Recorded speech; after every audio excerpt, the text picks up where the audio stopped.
In some universe, somewhere the audio settings would be perfect.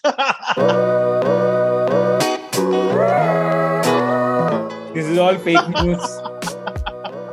A DC fan trying to malign the Marvel name.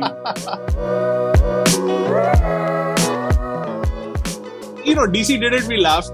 But when Marvel does it, you're like...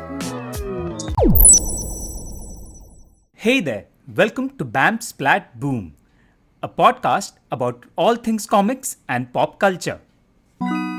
So hey Abhijeet, what's up? How are you doing? Are you fresh out of the madness? Hey Krishna, I'm just trying to figure out which universe I'm belonging to right now. Because the Multiverse of Madness just kind of drove me a little crazy depending on, which plane of reality are we in? Is the podcast being recorded in this universe or is it from the other one which I'm dreaming about? You know what I'm talking about. Yeah, it's like we are stuck in the Truman Show. Oh, now that you bring that angle in, it becomes crazier. Oh boy. Yeah, so let's just get into this quickly. What were your broad impressions after seeing the film? I'll be very, very honest. I mean, I really enjoyed Doctor Strange, the first one, but somehow the marketing of this movie just didn't click with me right from the start. I don't know why. It had all the, it had all the promise. We knew that the entire MCU was going towards the multiverse after all these TV shows and what happened in Spider-Man No Way Home. Something didn't get me so kicked about it. However, since we are talking multiverse, travel, Doctor Strange and his trippy visuals, I just had to catch the movie. But I came out of it a little dazed, unsure of what to make of it. Honestly speaking, that was my reaction. What was yours like? So that's the thing, right? I mean, you have to watch the film, regardless of what we are going to discuss. If you haven't watched the movie, you have to see the movie, right? And a spoiler warning. There's a spoiler warning right here. So for those of you who've not seen the movie and are still nicely listening to us, which is very nice of you, but there are spoilers ahead. So yeah, you've been warned. Absolutely. So this one is going to be full of spoilers because we are going to actually break this down. This is not a review. It's more about how we sort of made sense of the film. And that's right. I completely agree with you, Abhijeet, about the film had built up a lot. I don't know whether it was the producers that did this, whether it was the fans. We built it up in a very big way in our heads. I think largely because Doctor Strange is one of the big characters, right, from Phase 3. And that's this was the first film that came out with such a major character. And I think that whole build-up to the film, I think played a huge role, in my opinion, in disappointing, by the end. I think that is key to understand. Oh boy, a Marvel fan is disappointed. Let's put that on a plaque and just plant it outside. Oh man, what have they done? Like, yeah, we are going to talk about that pretty soon as to why this was unlike any other Marvel film that we have seen so far. Some good and, well, I'm sorry to say, a lot of it bad. I was just going to say that myself, saying that, okay, so we have a DC fan here in me, there's a Marvel fan in Krishna, and we of course enjoy movies from both camps because of course it's a great time to be a comic fan anyway. But I was just going to say what Krishna just mentioned, there are good things in it. Let's not diss the film saying that, there are a lot of Twitter comments I'm seeing that people are saying, what the hell was that? There are some really polarizing ones where some really enjoyed the movie. I enjoyed it. I won't say I did not, but it just did not, appeal to me that much. At least the second half. I think the problem was the second half for me. Okay, so let's get into it with the triggering event, right? As we call it in storytelling. So the triggering event clearly is a new character. Her name is America Chavez, and she is the girl who can travel between multiverses, and which, given the fact that so many fantastical things can happen in the Marvel universe, apparently it's something that no one can do. And she is the only girl in the entire multiverse that we know of who can travel between universes. So That's right. So what was your impression? Have you come across America Chavez in your comic reading, and what did you make of the character here? Honestly, I had never come across this character in the comics because, you know, like I keep saying, comics lore has become so vast that there are chances that one would not even know of the characters who are headlining a movie, and then you kind of go back and Google them. So America Chavez was one of those for me, Yeah. but I like the character. I like the fact that she's relatable in that sense. There's a character with a power, and then doesn't know how to control it. That's a cliche, but it's always relatable to the audience somehow. But my problem with this multiverse thing in this movie was you've shown some amount of travel through the multiverse in Spider-Man No Way Home. And for some reason, this movie, I felt that they are all, even Doctor Strange is pretty surprised and unaware of what is it about the multiverse, etc., etc. He does say that there was an incident with Spider-Man in that cafeteria with America Chavez. Yeah. But I felt that thing had been explored in Spider-Man. And again, the pretense saying, oh, we don't know much about the multiverse. I thought he'll bring something to the table after Spider-Man. But that did not happen. So the only strong point here was America Chavez being the character you follow and you try to understand what she does, what are the powers. And in that sense, the very first scene, the movie starts with, hit the feet running or whatever you call it, directly into a sequence where there's America Chavez doing what she does and gets out of a particular situation. So I like the character. Never came across the character in the comics. So something new to, understand and probably enjoy. But multiverse is a promising subject, but that's that. Yeah, I think what was interesting about America was the fact that she is unique in the entire multiverse. At least that's what has been established so far. So that there are no copies of her. So that's going to be there are no copies. Why there are no copies of her, whereas there is copies of literally every other superhero. Correct. I think that's going to be quite interesting. She's like the perfect trigger for all the events that follow in the films. But what really surprised me was that Scarlet was the villain in the story. Yeah. We never saw that coming, did we? There was a hint of it. You remember in the trailer, there is a line which he says that you break the rules, you become a hero. Oh, yeah. Yes. I break the rules, I become a villain. That doesn't seem fair. Correct. What I thought was, okay, there is some, in a parallel universe, there is a version of Wanda who's perhaps a villain, is what I felt. Yeah. Again, I didn't think she would be the main villain for the story. Yeah. And I think that has put a lot of people off. Correct. I think after WandaVision, people were prepared to see her in a negative, because what she did in WandaVision is plain evil, right? I mean, why would you want to play around with people's minds and kind of enslave them in that reality of hers? But this is like a full-blown horror villain witch doing bad things, killing people. My God, not the Scarlet Witch that you would expect in an MCU movie, and even more if it's a Disney movie. That too. That's an interesting parallel that you've drawn, given that witches and evil queens are such a staple of fairy tales and Disney films in the past. So you kind of see, even in WandaVision, there is a kind of an understandable motive.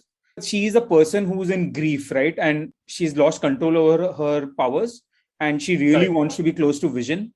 And that is how she creates this fictional reality.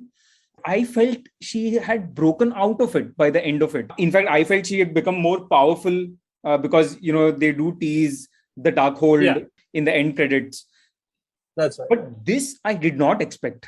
They have tried to make the motive understandable, like it's her love for her children that is making her do these things. So it's kind of with Thanos, right, who's trying to save the universe. So they've tried to do this, but yeah, man, I was taken aback. I kept thinking there's going to be someone else, right? And yeah, I mean, that dialogue where Strange says that this looks like witchcraft, and I know someone who can help us with this, and I'm like, oh, okay, now this is how they're bringing in Scarlet Witch, and as it turns out, she is the one who's doing all these, sending these creatures after America Chavez and running through multiverses behind her.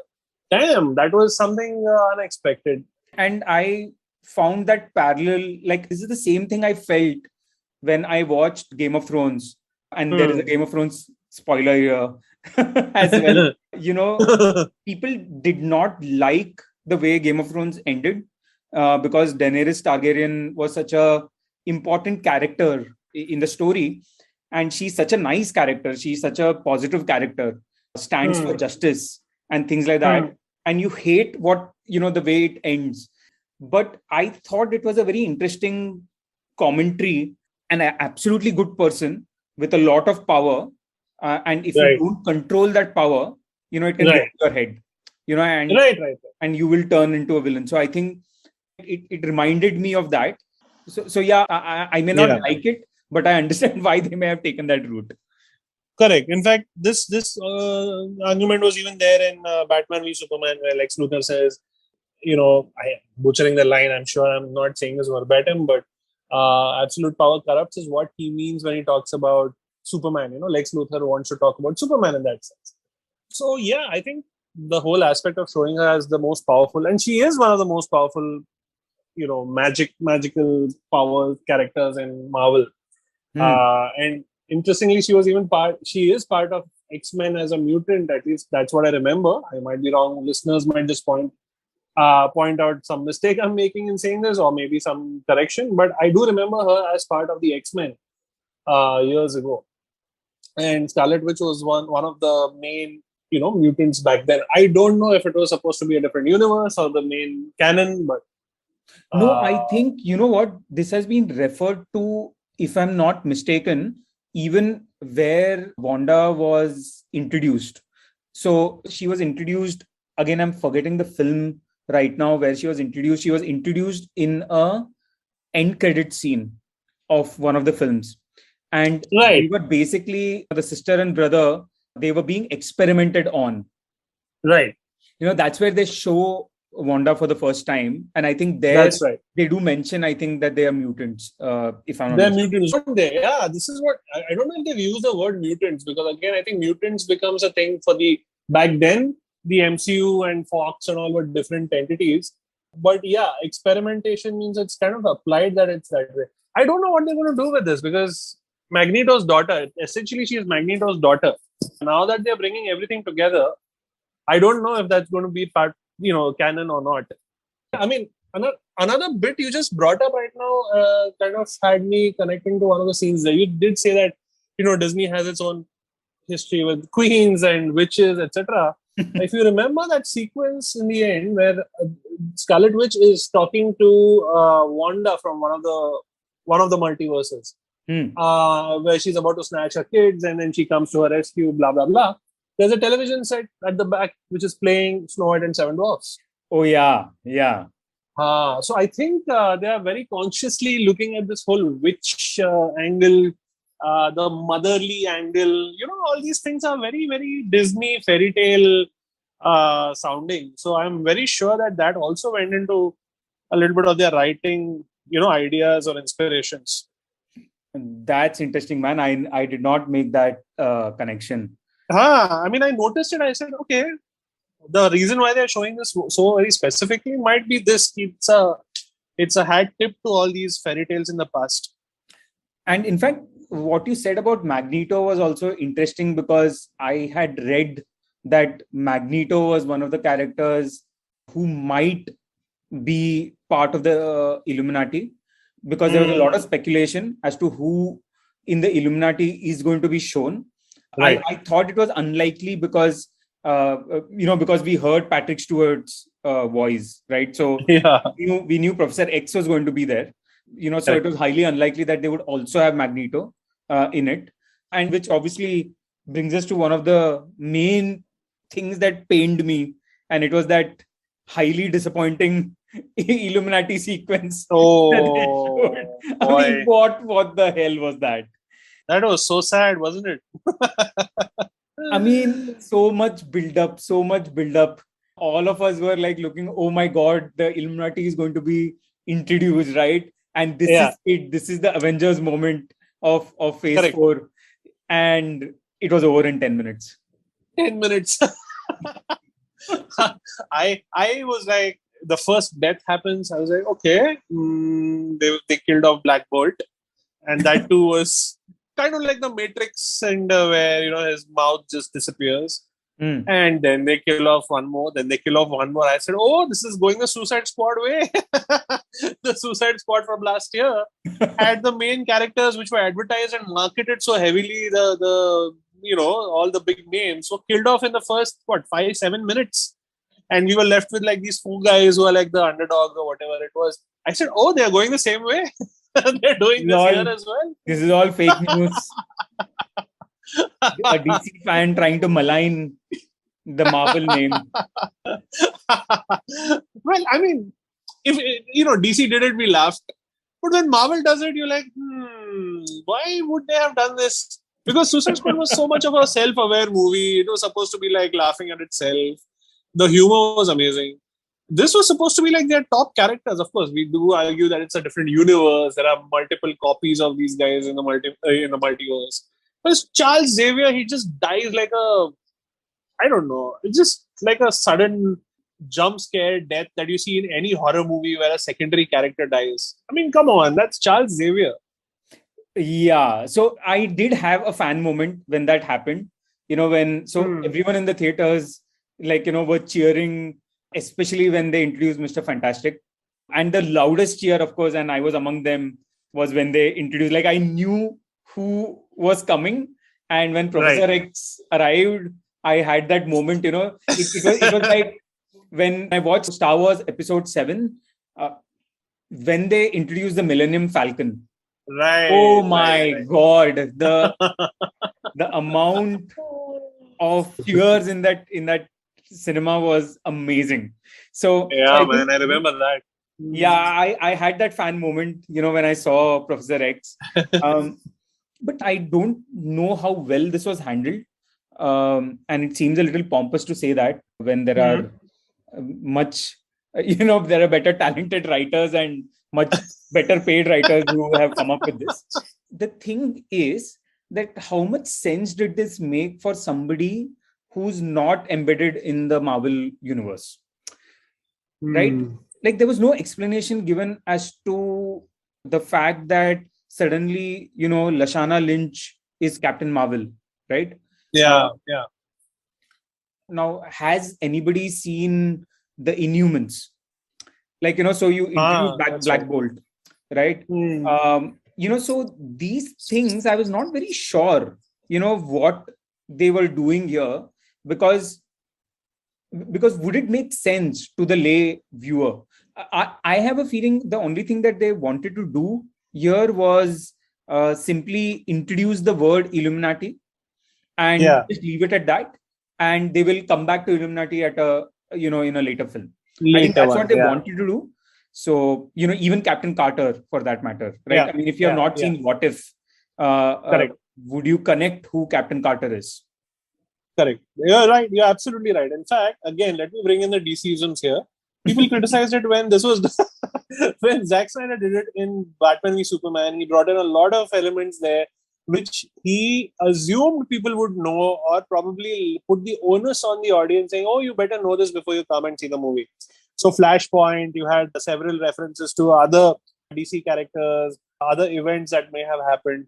So people were supposed to understand, oh, this was a Flash who's coming in from the future to warn Bruce about this. Oh, this is what happens in, other world or whatever it was.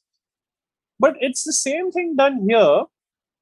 Like you said, people are supposed to have watched What If. They are supposed to have watched Inhumans, which means they want people to go back to their subscriptions of Disney Plus and rewatch everything, or probably watch them to kind of understand who these guys are. You and I probably know the characters even without these, because Black Bolt is one of the popular Marvel characters. But you're right. There's so many lay people in the audience who might feel, oh, this guy just died in like the first 5 minutes of his appearance. Might be a secondary character, third grade character, whatever. He is Black Bolt. You can't do that to Black Bolt, The problem with Captain Carter I had was, so Doctor Strange is standing there, they're all talking to him, and suddenly a shield just goes whack, whack, whack around him and then bounces into a hand. Why would you do that? Why would you show off your shield, almost killing a man who you are going to question, and then you're going to say that, oh, I'm Captain Carter? You can't do that. I thought that was just a show off. That was just a way of showing our other TV shows and characters which you missed. You probably got to go back home and watch them. There's no other explanation to it. Like I said, it was just put in there to tease Yeah. Illuminati. I think it is more to kind of just plant a seed in the viewer's mind, so that when the Illuminati actually appears, and if the Illuminati, it is fair to assume that the Illuminati is the Avengers of this phase. So when they do introduce them, this word doesn't sound alien to people. That's right. And then they can just take off. I think that's what it is. That's what it is meant for. But just purely in the context of this film, it is disappointing. The way it has been dealt with. Although, again, they have borrowed this from Suicide Squad. The way they are killed, I did enjoy that bit.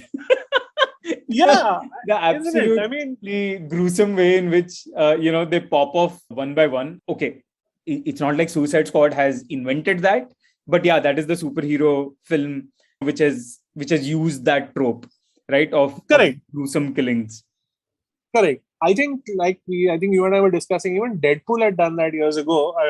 When Deadpool 2, I think, they had Shatterstar, they had so many other, I forget the names of the other characters. They just were shown to be a team, the X-Force, and then they're killed off immediately as soon as they are going to enter the first mission, including that one split-second Brad Pitt cameo, which you blink and miss.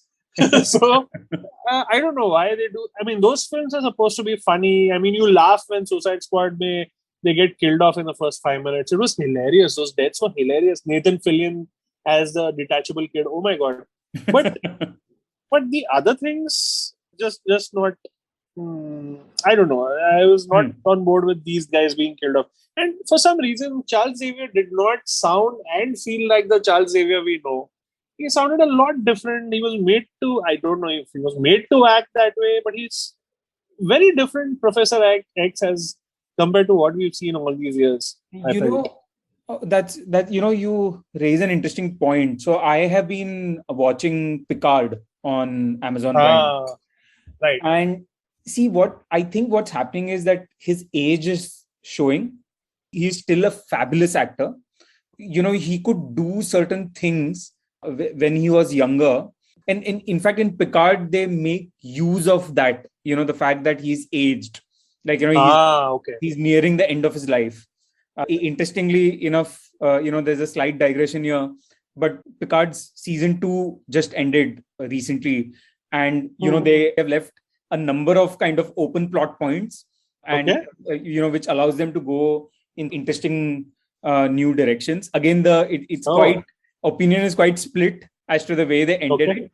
But again, to come back to what you were saying, Patrick Stewart is still a fabulous actor, but, you can feel that, that he's aged.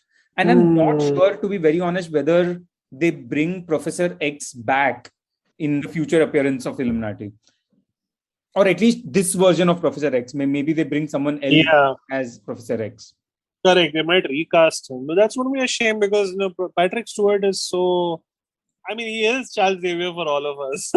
And I think imagining that character without him helping it, much like how Wolverine would be in the future. You're so used to Hugh Jackman. But I guess that's... But I just wonder whether they get James McAvoy back as Professor X. That'll make sense, actually, because he is the other one that we've seen so often now. And he's such a nice kind of... The way he acted, the way he played the role, it didn't feel jarring. He felt like Professor X. Right? That's right. Very calming. Really Michael Fassbender. I mean, he did an amazing job as Magneto, I felt. That's right. That's right. So maybe they could be cast in future Illuminati roles. That'll be interesting to see. And I also felt that, again, this was one of the things where I felt this was unlike other Marvel films. What did you make of the humor? We know that Marvel films are known for the humor. What did you think of Doctor Strange in that context? I don't think it had any. I mean, the humor was maybe like 3 instances or 4 instances, but not the usual type of jokes. See, now this is one point I like about it as well. You now expect a Marvel movie to be so like, ha ha, so funny, so witty. Need not be that every time. So it can't be Thor, post Ragnarok. Even Love and Thunder looks like it's a fun ride. This wasn't that. This was so different, which is where I think Sam Raimi's stamp as a horror director comes in, very nicely. Humor is there as maybe one or two lines and I think all of them are said by Doctor Strange himself. All the funny one-liners and quips. There's nothing hilarious about anything else that happens in the movie. And I think the horror aspect takes the center stage than anything else that we know of Marvel. Why? Marvel is Why? I think we are. I'm sorry to interrupt you, but ladies and gentlemen, we are going to enter Abhijeet Kini territory now, because we are going to be talking about zombies and demons. Yeah, man. I mean, unlike anything that we've seen in Marvel films in the past, but this is the good different, right? I mean, if humor is the bad different, the lack of humor rather is the bad different. This is the good different. So take it away, Abhijeet. So Krishna saw the movie a day prior to when I did, and we were just exchanging notes like on WhatsApp, and we were saying, "How did you like it?" And he's like, "When you watch it, I know you would enjoy a particular few bits of the movie. I know it's completely your type of stuff." I was intrigued because no spoilers till then. And when I saw the movie, I was like, this is what Krishna was talking about. So there's a zombie Strange, which is one of my favorite moments or characters, if you may call it that, from the movie. And I think it was handled very well. That's why I say Sam Raimi's stamp as a horror director is very much there in the movie. There's an evil book. There is a good book. There are zombies. There are demons and ghosts and spirits. And there's Bruce Campbell in a small silly cameo. Yeah. As Pizza Papa. What an amazing name, right? Pizza Papa. I know. So it's a different, it's a universe in which he belongs, where he sells pizza balls apparently. And and I'm not sure many people even got who he was. So for those of you who don't know, Bruce Campbell is the star of Sam Raimi's very popular horror series called Evil Dead, and he plays a character called Ash. So there was even a series called Ash versus the Evil Dead. So all these things are there, which makes it so Sam Raimi. I even tweeted out yesterday, you should call this the Multiverse of Evil Dead rather than the Multiverse of Madness. But the horror tropes are really horror. In fact, I read a piece on the internet the other day before I went in to watch the movie saying parents are debating whether the PG-13 should actually be an R rating for the movie. Yeah. And I agree. I mean, the very first sequence where there's that one-eyed monster, that big octopus-like creature. And remember how that eyeball is, they attack it right at the eyeball and it just pops out with all the veins and nerves. My God. And there were kids sitting in the front row. I'm watching them cringe, okay? By the time I think they came out of the movie, they must have been very traumatized.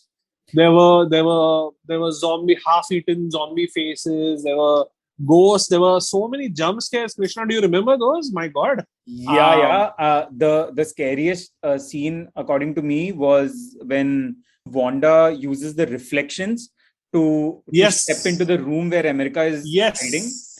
That's and right. That was so Evil Dead, or I think Exorcist. I think this kind of scene is there in Exorcist. It was a mix. It was a mix of even Ring, contorted bodies. Yeah. The ring. Remember that one? Oh yeah. The TV ghost. Yeah. So, and there were jump scares like the one where Charles Xavier dies, and there's a cloud of smoke which comes in, and then she suddenly appears and twists his neck. These are just not something that you are you would expect to see in a Marvel movie. It's a pure horror tropes. I enjoyed that. Yeah, but I was constantly reminding myself. Yeah. that this is PG-13. This is supposed to be like a family, whatever. For kids will be watching this as well, and this is what they are watching.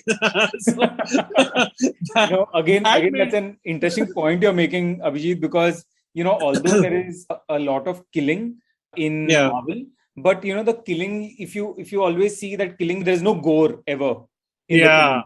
Whereas again, this is a departure. It is, well, I loved it. The way it has been handled. I'm not a huge fan of horror, but I don't mind horror in small doses. Having said that, it's not that throughout the film, but whatever is there, I'm assuming, these would be difficult for younger children to watch. Correct. So in that sense, this film spoke to someone like us very nicely, because these are cult classics like Evil Dead and Raimi's zombie movies in the past. But seeing that as part of a Marvel movie was refreshingly new. I liked it. I absolutely, in fact, the part where there's a zombie Strange trying to fight Wanda, and that was perfect. Oh, but I love those demons. I love those demons. Those demons actually, those demons, they actually make a. You talk about the lost souls, right? They actually make a cape out of themselves and get this guy to fly. Yeah. That sequence at Mount, I think Wondergore is, I think, the Wondergore. Yeah. So that was interesting, and that sets up what we see in the end credits, right? The fact that he has possessed a dead body, and we are not going into the details of what that involves, but it is forbidden magic. And in the end, Doctor Strange himself ends up using the Darkhold, which he's not supposed to. And he possesses his body. And as a result, what we see towards the end is the third eye opening up, right? And it's very strange that that's where the movie ends. And, the end credits is where he seems completely fine with it, right? I mean, he's taken that. There, but he's completely fine. That's right. In fact, I feel the third eye is got because of using the Darkhold rather than, I don't know what leads to I might have missed something there, but I think the evil Doctor Strange in the other dimension, which is disintegrating. So he's got the third eye, right? And I think that is because he's guarding the Darkhold. And I think this guy also uses the Darkhold eventually, right, to put things right. And that, I think, leads to the third eye opening, if I'm not mistaken. That is what everyone is speculating. That's not very clear what led to it. Although he does say, Wong does say that, now that you have done this, do you think you're fine? Are you fine? And he's like, yeah, I'm okay. I knew something's going to happen. I knew something's going to show differently. And there it was, the third eye. So absolutely, we don't know what led to it, but something led to it. Something led to it, and that's going to play a role. Obviously, it's going to make him both weaker in some ways and stronger. Doctor Strange has this tendency. He is not supposed to use the time stone the way he uses it. There is always that explanation, I had to do it, right? I had to do it. And he's at odds with the Ancient One, I remember in the first film, for acting the way he does. And obviously he does it and it seems justified, but there is always a fallout to what he's done. Yeah. And the same thing he does in No Way Home, right? I mean, that was so silly. I mean, he wants... It was very silly. Yeah. That seemed like a very silly reason, but that, it just kicks off... again, that's a triggering event, right? In No Way Home. Yeah. So it should be interesting what this does to him. And the appearance of Clea, that holds some real possibility, because again, I had never come across Clea in the comic books that I've read. Same here. But it seems very, very interesting. Again, I love Charlize Theron. So as an actor, and I think it was quite interesting. I didn't know who the character was when she appeared in the end credits, but obviously when I read about her, it seems like a very nice setup. Correct. And it's also supposedly his love interest or something like that. He's trying to move on in life. I don't know what they're trying to get at, but this is where it's going to go. She is Clea Strange. They get married at some point. They do get married, right? So there you go. Correct. And the most interesting thing is that she's the niece of Dormammu. That's right. She's from the dark dimension and she's the niece of Dormammu. You know, I have a feeling Clea may not have a role to play in the Illuminati series like Avengers was. But I do have a feeling that she's going to play a role in Doctor Strange 3, which is again going to be a standalone film. I think he's going to, and I think that's where again the third eye is going to perhaps help him, because I have a feeling it might be set in the dark dimension.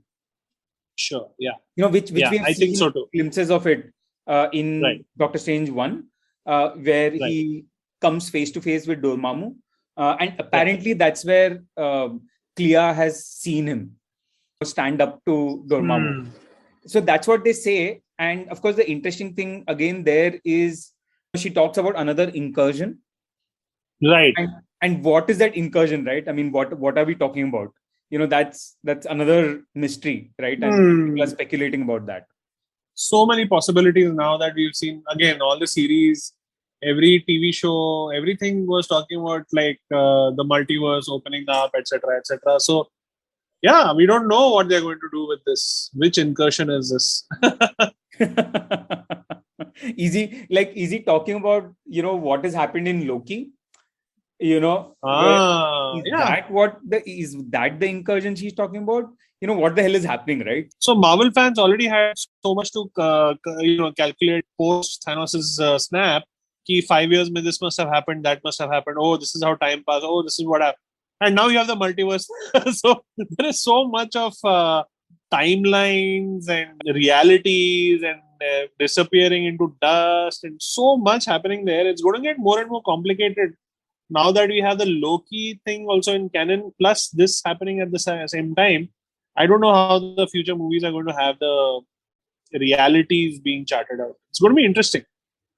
Yeah. And I think with America Chavez, from what I have read, and this makes sense, that, maybe she has a future in the TV series, which will stream on Disney Plus Hotstar here in India. Because they are launching Miss Marvel, who's a teen. You have Kate Bishop, who's a teen. Right. Kate Bishop, for those perhaps who have not watched Hawkeye, the latest Hawkeye, the TV series Hawkeye. Kate Bishop is she's the teen Hawkeye, right? So I think you have 3 teen superheroes that you've introduced. Correct. And you wonder whether this is setting up Young Avengers. Yeah, you never know. So lots of interesting possibilities, both in terms of what's going to happen in the film, as well as what's going to happen in the TV series. TV series as well. Because for them, it's one big storyline.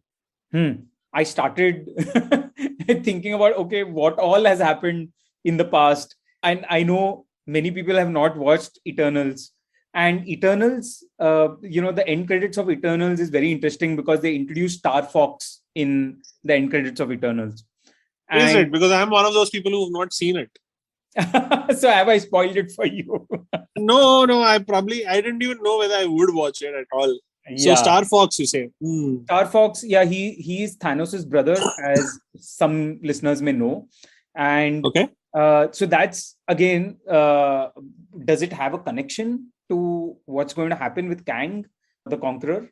In fact, you know what, Abhijeet, I am not even sure at this stage whether Kang the Conqueror is going to be, the main villain. I think Doctor Strange has thrown me off completely.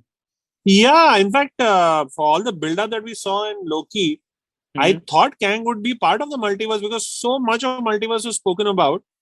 And when there's a movie on the multiverse, there's nothing. Where was Kang? And I think this is what is disappointing about Doctor Strange and the Multiverse of Madness. It has got nothing to do perhaps with the film itself, but it is to do with the expectation that people built up. Like, people thought this was the equivalent of Avengers 1. Right? And we thought multiple superheroes are going to come together in this, which means you are also going to see, the Thanos equivalent in this film. Right. Correct. If he's not there, then his, a henchman will be there. Right? Correct. Like Loki was in Avengers 1.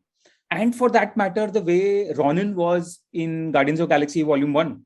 I mean, he was sent by Thanos, right? And they teased Thanos right in Guardians of Galaxy Volume 1.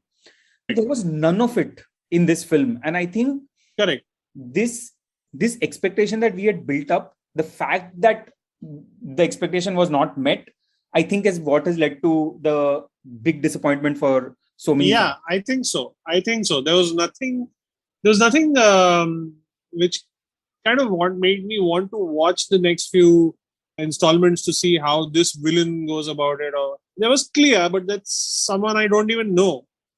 About the very last post-credit scene, let's not even go there, because I think that was just a Bruce Campbell nod. That's about it. And that was again an Evil Dead nod, because there he has his hand which kind of goes to attack him.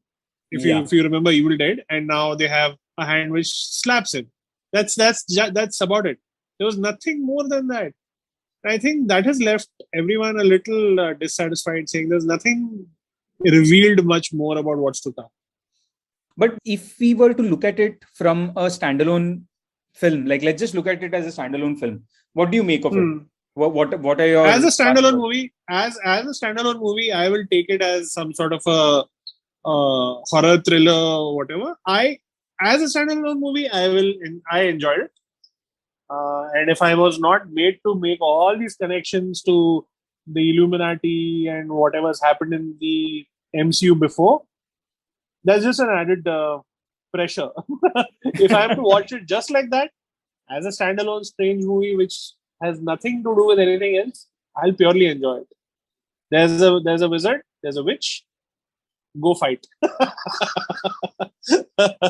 So I think it's all these threads and strings that we attach which kind of makes the movie very flat. But again, with the horror tropes, with these with these moments, these jump scares, it makes for a very different Marvel movie, very different superhero movie. And I would rather just keep it at that rather than saying that, oh, now it's part of MCU, how does it? That way it was very disappointing. So I think I don't even know how to even put it in one sentence. It is enjoyable, but not wholly. I completely agree, Abhijeet. I mean, there is so much I've loved as both as a fan of other genres within science fiction and fantasy, and as a storyteller, because you can see Marvel is trying to grow, and when you grow, an experiment does not always pan out. But true, what you appreciate as a storyteller is the fact that they're trying to grow, and true. I think that is something worth appreciating about the film. But yeah, if purely as a MCU fanboy or a Marvel fanboy, there are things that have left me disappointed. So, correct. So I think this is a good place to end. I feel, Abhijeet, unless you have something to add. The only thing I want to add to it is the trailer that we saw right before, which is Avatar Part 2. Does anyone care anymore for that franchise? I don't know. Dude, I thought you were going to say Brahmastra. Oh, how did I miss that? It was so forgettable that I can't even mention it right now. That's the superhero guys that we are looking forward to.